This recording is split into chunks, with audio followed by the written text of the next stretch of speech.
More than 30,000 people ride the light rail every day. That relatively new way to get around has surpassed expectations. But serious crimes are happening on trains and platforms across the Twin Cities. He got away with it, and I am just hoping that this does not happen to anybody else.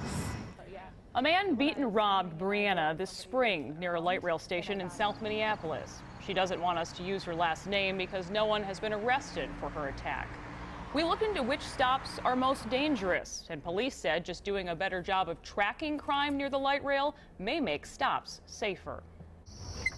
I've always felt safe walking in this neighborhood.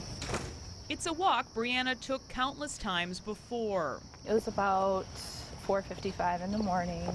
3 blocks to catch the 5 a.m. train from the 46th Street station. It's changed my whole life and my routine. But Brianna hasn't been back after what happened here 6 months ago. He just kept running towards me and began to attack me.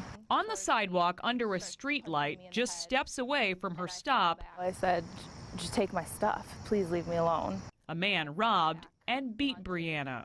That's when I got up and I felt my face and I saw all the blood and I realized this is more serious than I thought it was.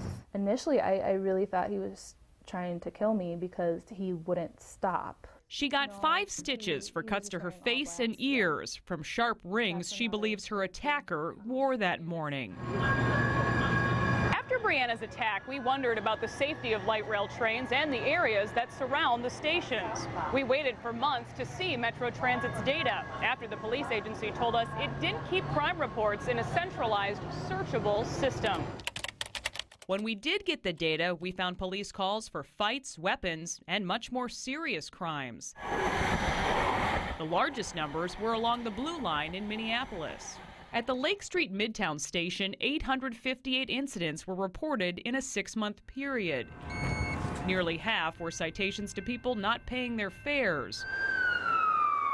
But in December, a man was stabbed to death on that platform. There were also 18 assaults, 11 robberies, and 31 disorderly conduct calls. At the Mall of America station, Metro Transit police recorded 747 incidents in 6 months. The Franklin Avenue station had the 3rd highest number.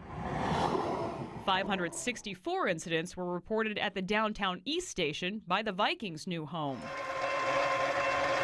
And along the year-old Green Line in St. Paul, we found the highest number of calls at the Central and Snelling Avenue stops. When I got to the department, one of the first things I did was realize that we didn't have a crime reporting system. Since taking over 3 years ago, Metro Transit Police Chief John Harrington says he's made it a mission for the department to get better at data-driven policing.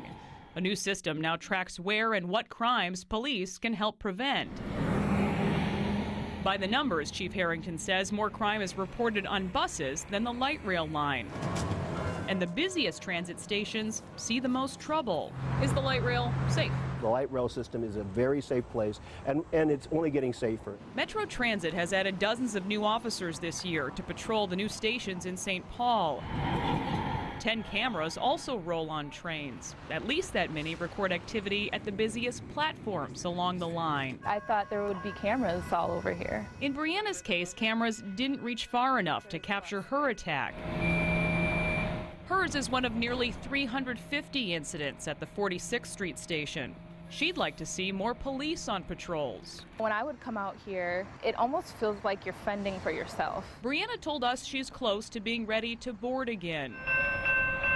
Even without an arrest, determined not to let her attacker scare her away.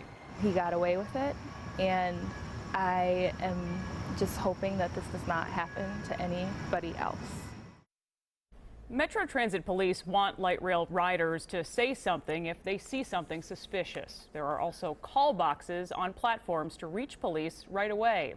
To see a breakdown of the crimes happening along each light rail stop, you will find an interactive map on our website if you head to WCCO.com/links.